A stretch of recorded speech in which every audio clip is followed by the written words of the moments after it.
Hey, Chuck. Hey, stranger. How are you? I'm good. Got a nice tan after going to Puerto Rico and seeing Barbie in Puerto Rico. You're not going to get skin cancer, are you? That happened a long time ago. Because I bet it was warm down there. It was just a little warmer than it is here, believe it or not, and a little bit more humid, so it was a little tough. I was in Michigan while you were in Puerto Rico. It was unseasonably cool, of all weird. things. It was, second, third week of July, and high 70s, low 80s. It was beautiful. Wow. Absolutely Did you beautiful. get rain? No, not one day. Did you watch any movies? Yes, I did the Barbenheimer double feature. You did it in the same day? I did it in the same day. It wasn't the plan, but as far as deadlines for my reviews and me being on vacation, that's how it worked out. Okay. So, All right. So it was what it was. I went ahead with the crowd and had a good time. Cool. You want to start with Barbie then? Yes, because I know that it is, everything about the movies right now is about Barbie and Oppenheimer. So Oppenheimer, yeah. So yeah, we should definitely talk about this. I went with 5 women. Went with my wife, her 2 best friends, and then one of her friends' daughters. Oh my goodness. So 4 of the women were crying at one point. And one of Kristen, my wife's best friend, realized and said later, well, I didn't realize, Beth, my wife, that you're dead inside, because she didn't cry at all. My wife will not cry. She will not react to music, movies, TV, nothing. Really? Nothing. Yeah. Oh, yeah. Nothing. Yeah. Okay. I remember we went to see Les Mis, and I'm at the end, I'm crying like a baby, and she's looking at me like, what's wrong with you? Oh my What's wrong with goodness. you? Yeah, dead inside. I will use that phrase again.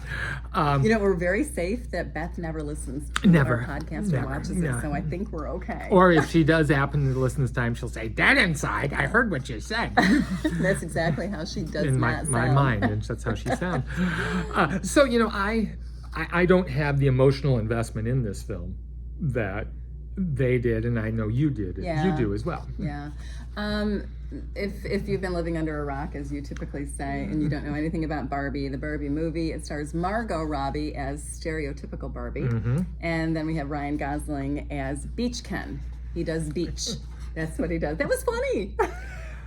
Okay, so this Ken was great. Gosling was great. he was really good. He played the character well. Everybody played the characters well. This is co-written by the husband-wife team of Noah Baumbach. I would say his name wrong. Oh, you got it. And Greta Gerwig. And I like Noah's movies sometimes, not always. And I can't stand Greta Gerwig's movies. I've only seen her in the acting position, though. I don't think I've seen her in directing. Have I? Lady Bird? Oh, okay. I loved it. Okay. All right. So I liked that one. Little Women, I know you weren't a fan of. I can't stand Little But Women. Lady Bird, come on. Lady Bird, Great I film. loved. Okay, Yeah. so obviously she's a director that I like and not an actress that I like. This movie hit home in ways that I never anticipated. I really didn't want to go see the movie. I went to go see it while I was in Puerto Rico in the Caribbean Cinemas chain, which was kind of fun. I'd love to go there. Yeah, that sounds like fun. It was very humid, even in the theater. I thought I'd be bet. cold, and it wasn't. And we saw it with Spanish subtitles, Kristen and I. So that was kind of cool to see it in that format. Not a full theater. There were maybe 5 or 6 other people in the theater, Really? and that was it. Yeah. Interesting. And it could be because it was in English with the Spanish subtitles versus the other way around.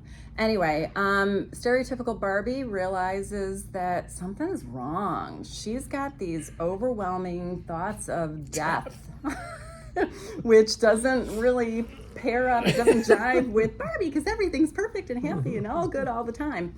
And then she gets cellulite on her thigh. She's got to do something about it. So she visits Weird Barbie, or in Spanish, I learned that it's Barbie Rara. And who's played by Kate McKinnon. Weird Barbie is the Barbie that's been played with too hard. Hair is cut, eyes are drawn out. All sorts of horrible things have happened to Weird Barbie. That was clever. That was very clever. And it's the one that does the splits.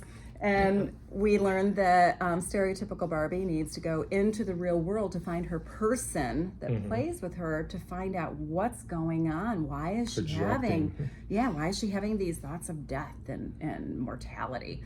And she decides to go in her convertible on this journey, which is hysterical how they put that together. And who's in the back seat but Ken? Ken tags along. He's got a mad crush on Barbie. And Barbie just kind of dismisses him because Barbie land is ruled by all the Barbies. Lots and lots of different kinds of Barbies.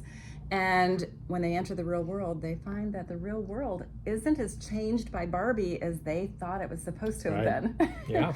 So they find their person that they need, and that is played by America Ferrera. And together they go on a journey along with America's daughter in the movie, and they figure out how to fix the worlds, basically the two worlds. Corporate Mattel is run by Will Ferrell. Which is hysterical. You'd expect nothing else, and personifying corporate America in seriously the most perfect way. Yeah. Given everything that's gone on, perfectly done. Completely clueless. Completely clueless. And bottom line. Bottom line. I was all worried about is bottom line. Bottom line. Forget about the people. Yeah.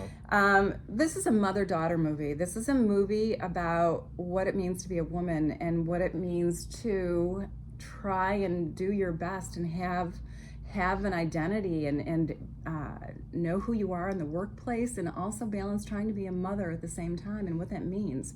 Oh my goodness. America's soliloquy. Yeah. Oh, it cut me. I had tears streaming down my face. One of the best moments in a movie this year. One of the great scenes. And you have to go back to the writing as well. I mean, that's absolutely. all Gerwig right there. And it's I don't think we want to ruin everything, but it's all about the trials of being a woman, what you're expected to do, what you need to do to maintain your own sanity, and how it's never good enough. And then we meet the creator of Barbie, Ruth Handler. And she's played by Rhea Perlman. And I don't want to give too much away on that, but that is another moment that, the movie, that just broke me. The movie could not have ended more perfectly. Yeah. I mean, there's that scene, and then the best joke ever for Barbie. I mean, the film is perfect at the end. That last 10 minutes is brilliant. A fun little fact that I learned, when Barbie is sitting on the bus bench waiting. Oh, yes. And the woman, the old woman sitting next to her, who she has a conversation with. Very briefly. Oh, yeah. And how beautiful this older woman is. And she goes, I know. This is actually Ruth Handler's daughter, which I thought was beautiful. And Barbie was named after her daughter. So I found it to be an emotionally impactful film. Oh my gosh, the social statements that are made in this, and the patriarchy of our world, and Ryan Gosling. Yeah, Ken learns that the guys are in charge here, and he wants to take all of that back to Barbie land. And the horses. No, he's very quite taken with horses. Horses are everything. Yeah, Gosling, he's a hard guy to read, but I think you forget, because a lot of times he's the stoic character. You know, he's, Mr. I go back to Drive, which I love that film. Oh, I do but too. I mean, but he's very stoic there. First Man, where he was Neil Armstrong, and you forget how good he is. And boy, because this role is not easy. It isn't easy. He makes it look easy, and he's funny. But I think the key to it is I felt bad for him. I know. I felt bad for him too. Ken has been told that he is Barbie's boyfriend, and that's his job, other than being on the beach. No, being beach. Being beach. And she rebuffs him. No, you can't spend the night. No, we're not kissing. And so that leads to just nothing but with confusion. Right. I mean, he doesn't really know what to do with himself. Mixed messages are tough. Sure, and and really both of them go through that once they at different points. I mean, it's all an existential quandary for both of them, and it's very smart. I had a couple problems with it. Okay, tell me what your problems were, because It's too slow at the beginning. It takes us too long to get going here. We spend too much time establishing Barbie Land and getting her out of there. Okay. The whole Will Ferrell Mattel thing, you could have gotten rid of that completely. Okay. That slows the movie down. And what's with this when they're chasing her and they're I wasn't sure. running what are we doing here? That was my one issue with it, is that part. We didn't need that. That was so slapstick. Yeah. It wasn't. It didn't need to be. And then the whole grease lightning dancing thing that they had all in black. That's what I equated that was it stupid to. too. I wasn't sure why that was there. I found it to be frustrating, because at one moment I was like, why are you doing this? And then the next moment, completely brilliant. Yeah. There's a war with the Kens on the beach that goes on way too long, and I'm like, really, give me a break. But then it segues into one of the highlights of the film, in which Gosling is singing and dancing a song called "I'm Just Ken," in which he realizes how useless he is, and that was just brilliant. It was just absolutely brilliant. So I was just a little frustrated with the film because I just wanted it to move along a little bit. I'm not saying it's bad. Don't burn me in effigy. You conservatives. No, I guess I would be a hero to the conservatives out there. But I don't have that emotional connection, so I think I can see it in a different way. Okay, yeah, and I would agree with you with some of those slow points. Although I think in the beginning they set up Barbie Land really well. When you watch it again. Okay, and I had a Barbie, and I had I did not. Stacy. I didn't have Skipper, who I didn't know was pregnant, but I remember her maternity blouse. I didn't know she was pregnant though. I was 5. And by the way, you're going to go down the Barbie rabbit hole after you see this, because I have bunches of questions. Who's Alan? We don't know. A giant. How about Barbie with a TV on her back? Yeah, but apparently all these things existed. Yeah, which is fun. Thank you, Wikipedia. You really got me up to speed with all things Barbie. It was a lot of fun for me, and I can see how it's, no pun intended, can see how this is more of a mother-daughter type of movie, or a female empowerment film, really. And I think you're going to love it. Although needed. Most of the men that I've spoken with have really enjoyed it as well. In fact, I've made a few bets. I've promised apple pie shots to one guy if he goes to see it and doesn't like it, and I've promised a drink to somebody else. Wow. I know. That's how confident I am that just take a chance on this. Okay, good deal. Good deal. So what else we got? Oh, Oppenheimer. I haven't seen Oppenheimer. I have not been able to see it. I don't really want to talk about it too much then until you've seen it. Okay. But frankly, I want to see it again. I mean, Nolan's films are incredibly dense. I'm sure there are things that I missed. The structure I had some problems with as well. That's what I've heard. Try not to read. Well, he does an interesting thing. He tells the story. It's 2 stories at the same time. Okay. So we've got these 2 parallel memories of 2 characters, and with Oppenheimer's, he flashes on the screen fission. Fission is when you break things into fragments, and of course that was what he believed as far as atomic energy. You break it, and that energy is what causes this. Right. So fragments. His story is very fragmented. And then when you see Lewis Strauss, played by Robert Downey Jr., who you learn was a rival of him, it flashes on the screen fusion. Oh, interesting. And through his story, all those fragments come together as fusion. Interesting. So it's very creative, and Nolan's very creative, as we well know. And again, I want to see it again before we talk. But it is quite an achievement. Okay. It was quite an achievement, and I got emotionally involved in this as well, and it left me very pessimistic about things, which is not what I wanted right now.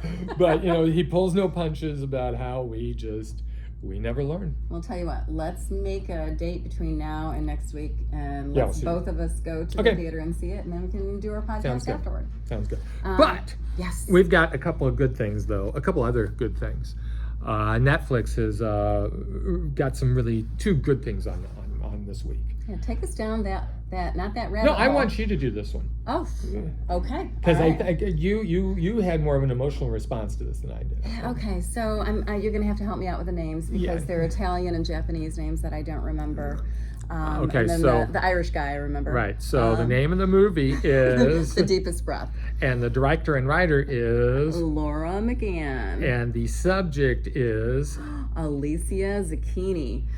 She is a world-class freediver, and for those of you who don't know what freediving is, it's basically holding your breath, taking a great big and then diving down as deep as you possibly can. There are actually competitions for this, which I didn't know. I knew the freediving. I didn't know that either. Yeah. I knew the freediving, and I do a lot of sailing and snorkeling and stuff, and so I know that, to me, freediving is, shit, I just got water in my snorkel, and now I'm gagging, and I have to come back up to the surface because I can't clear my airway. And then go down 20 feet, right? Yeah, no, I go down like 2 inches.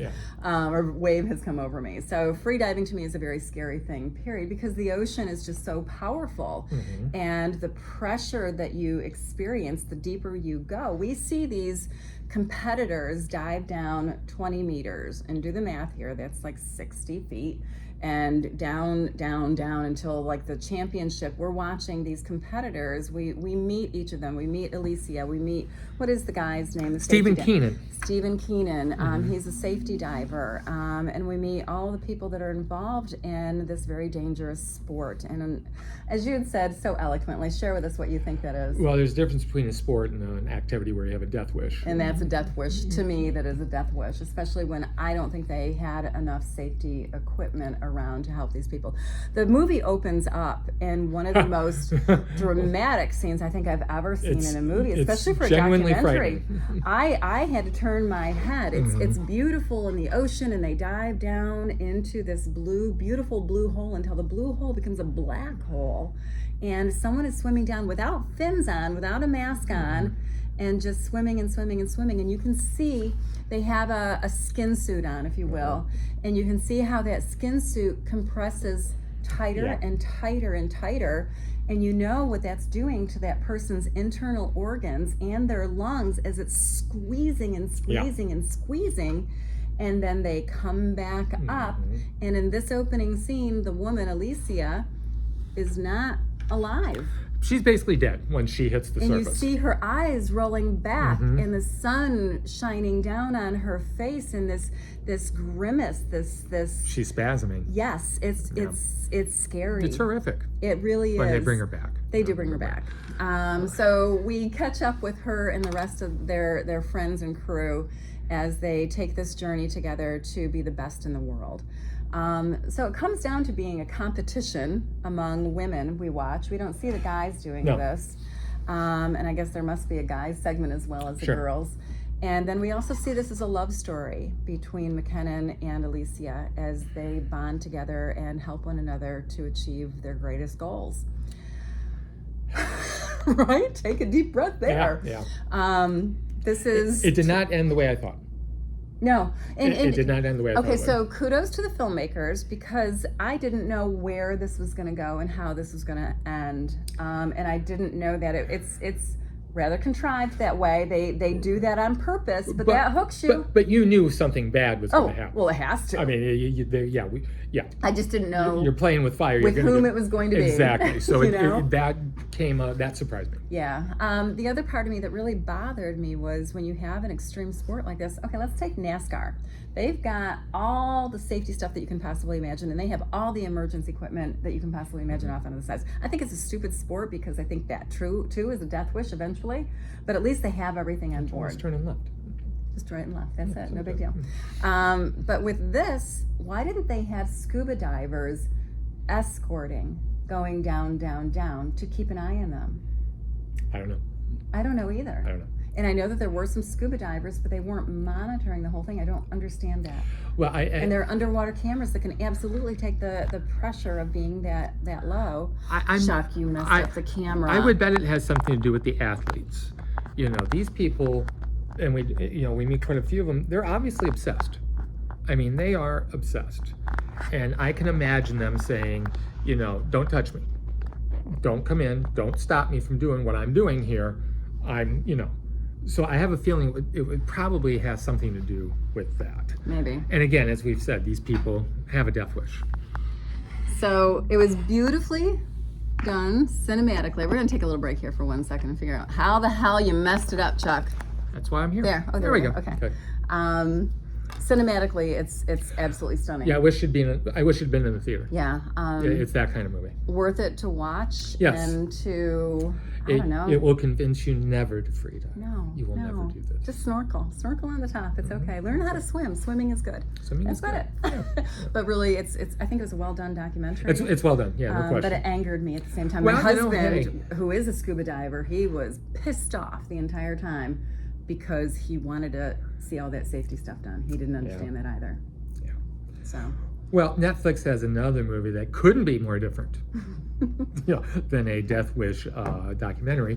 It's called Happiness for Beginners, and it's actually based on a book, which I did not know. I didn't know that. Yes, it is, by a lady by the name of Catherine Center, based on her real-life experiences. And it's a rom-com. Ellie Kemper from The Office, she plays that's where Helen. you're from. Yeah, Okay. Helen with an H, by the way, because everyone keeps getting her name wrong. Ellen. No, it's Helen with an H. She's just gotten divorced. She's lost. She doesn't know what to do. Instead, she doesn't have the money to go to Italy to eat, pray, love. So instead, she decides she's going to take a hike. And she signs up with a service that hikes with groups, and they're going to cover about 80 miles on the Appalachian Trail. And of course, it's rom-com, so everybody's kind of a screwball in the group. You've got Hugh, played by Nick Santos, who's an actor with daddy issues. He has problems. You have Wendy, not Wendy. Wendy with an I, who I don't really know what her problem is, other than maybe she's just kind of little self-esteem stuff. She's looking for love. You have Sue, played by Julia Shiplett, who takes the shortest vow of silence you'll ever see. She keeps trying, though. Yeah, someone says, I thought you said, I'm taking a break. I'm taking a break, she says throughout the movie. You have Kaylee, played by a young lady named Gus Burney, who seems to be the flightiest person in the world. She's taking this trip to get over her fear of wood. Not the woods. Wood. She has a fear of wood. Then there's this guy named Mason, played by Esteban Benito. He's Mr. Macho. He knows everything about hiking. And then there's Jake, who happens to be Helen's brother. Little brother. His best friend. Yep. And Jake, played by Luke Grimes from the Apparently Yellowstone. I didn't know that. Has had a crush on Helen for forever. And we cannot forget Beckett, played by an actor named Ben Cook. He is their trail guide, and Beckett's wound a little tight. He is a little tight. So this is a rom-com. You know exactly what's going to happen. I knew exactly what was going to happen. And I'll be damned if this movie didn't grab me. Oh, did it? And it just, it's one of the most delightful things I have seen in a long time. And here's why. Even though it goes along the rom-com beats, these characters aren't your stereotypical rom-com people. There's something more to each one of them. We find out more about each one of these people. We understand why Mr. Macho is Mr. Macho. When the chips are falling, something happens with him. When they're taking Hugh away, who's been very flamboyant, he suddenly has a lucid moment and lays out to our heroine, this is what you need to do. And our heroine, she's got big time baggage that she's dealing with. And the other thing I liked is, even though we know they're going to get together, this isn't going to be a rosy path for them, because there are health issues with Jake that he reveals. So I just really, really was taken by this movie, because it gave me so much more than the usual rom-com would. And it was also funny as hell. It was, It was funny as hell. At one point, you don't want to get trench foot. You don't want to get trench foot. At one point, Kaylee says about, two people are hooking up. She says, well, they like sailing and Care Bears and s'mores. Of course they're going to hook up. I mean, it was just really, really smartly written. And the whole sequence in which everyone gets their nickname, I thought was really clever. And that's a real thing. Right. Yeah. Everything in this movie, as far as like hiking, you can speak to this, because you do this. Yeah. That was cool. You can't name yourself on the trail. My trail name is Turtle, and I'll tell you how I got mine. Do you need to? I do. Okay. I had too heavy of a backpack. No, too heavy of a backpack. Was it cinched around your waist? It was, because I learned that. It any other way. I learned that. You got to have it cinched around your waist. It does, because you want to carry most of the weight on your legs. They really did tell you tips that everybody needs to know about backpacking. So in the first, 100 yards of my hike, the first time that I did this, Cheryl Strayed style, I had a 62-pound pack on. I fell backwards. Oh! And I couldn't get up. God, I wish I'd seen that. Too many people did see that, actually. So yes, there are a lot of realities in the hiking shoes, and never step on a log when you go through. I mean, all the tips that they gave you actually were things that you should know before you go on a hike. Yeah. The bottom line with this, I cared about every damn one of these characters. And I cared about every one of them, and I was just sucked in. You hit the nail on the head that we do get to know all the other characters. It's not overload on them. Right. They don't try and explore their stories too deeply, but they do get Yeah, explored. they're not just throwaway characters. Nope, they're ancillary, and they all change. That's the other cool thing about hiking and backpacking is Mother Nature is transformative. She is healing, and every single one of those people needs to be healed in some way. I loved it. I'm so glad you liked it. Really was Good. pleasantly surprised with Happiness for Beginners. I may even go find the book. Oh, that's a good idea. Yeah. So, and it's on Netflix's two that we really like on Netflix this week. Do we have time for one more or not? Yeah, go ahead. Beanie Babies or Beanie Bubble. Oh, Beanie Bubble. It also starts this week on Apple. Oh my goodness, how much fun was that?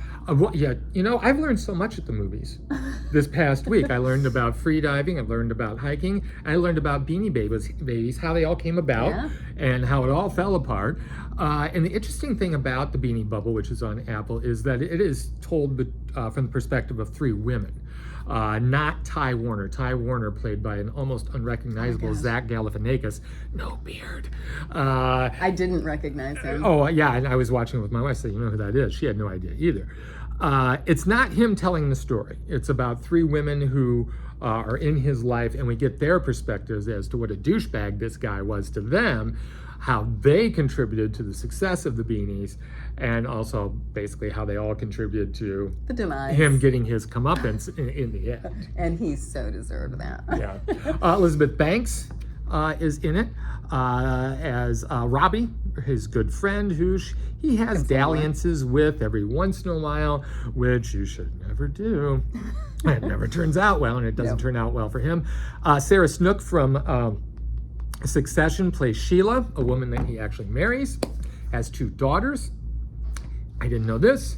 The daughters apparently were instrumental. One of the daughters was instrumental in coming up with the idea of giving the Beanie Babies histories, stories, the little tags that they came with, you know. So he took that. And then an actress I love, every time I see her, Geraldine Vishwanathan plays Maya. She's a student intern who comes in, and she was the one who was able to see the possibilities of the internet.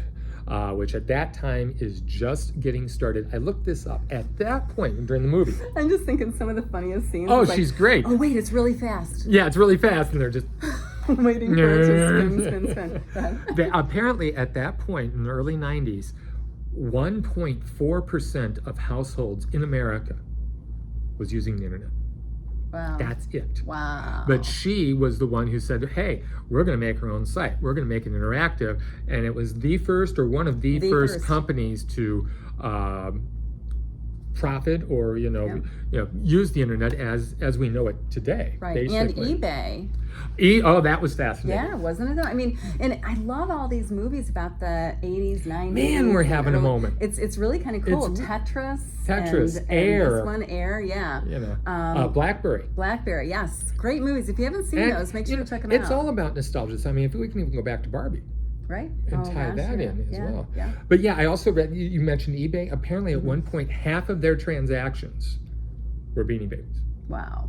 But of course, that's when it was just starting, and there was, transactions in the thousands, not the millions, but still. So did you have any Beanie Babies for your kids? No. No, this all hit before I was in college. Oh. No. Oh. 91, 92, 93. I was just getting out of college and starting. Okay, all right. You're younger than me then, I guess? Just a year. Younger. How's that possible? My kids had Beanie Babies. Well, they still exist. Right, You can and still they still buy do them, exist. And tie toys is still a thing. We'll have a discussion over math later. Okay, well, we'll do a time chart thing, yeah. But yeah, I was fascinated by this film. Yeah, I was too, and I thought it was very well done. The only issue that I had with it is that it kept jumping from decade to decade, right, and it jarred me, and I had a hard time. Well, why are we going back to this? In the end, it made sense. Right, when it all comes together, yeah, it's like, but okay, I get it now. Initially, I didn't like how they stitched that together. I would have liked a little bit more linear timeline. It would have made maybe a little bit more sense to me. But other than that, I thought it was a great movie. Definitely worthwhile seeing on Apple TV. So, a good week. Boy, a really good week. 4 good things. So yeah, and this is what summers should be about. Yeah. Next week, we will talk about Oppenheimer. You'll get caught up. I will get caught up. There looks to be a cool horror film out called Talk to Me. I'm going to try and get to that. I'll try to. And I'll get caught up on Haunted Mansion. I know you've seen that. I have seen that. We'll let you know about that too. Lots of stuff happening. Stick with us. And as always, thank you. Thanks.